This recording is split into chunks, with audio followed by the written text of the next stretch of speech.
I recommend probiotics in the pill form, and there's a couple reasons. One of the reasons is that you can then pick which specific strains that you're supposed to get so that you can be specific about that to target your health goals.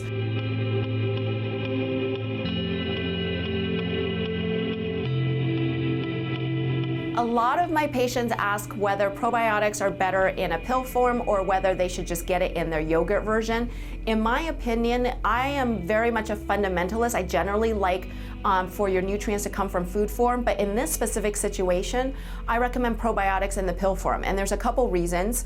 One of the reasons is that you can then pick which specific strains that you're supposed to get so that you can be specific about that to target your health goals.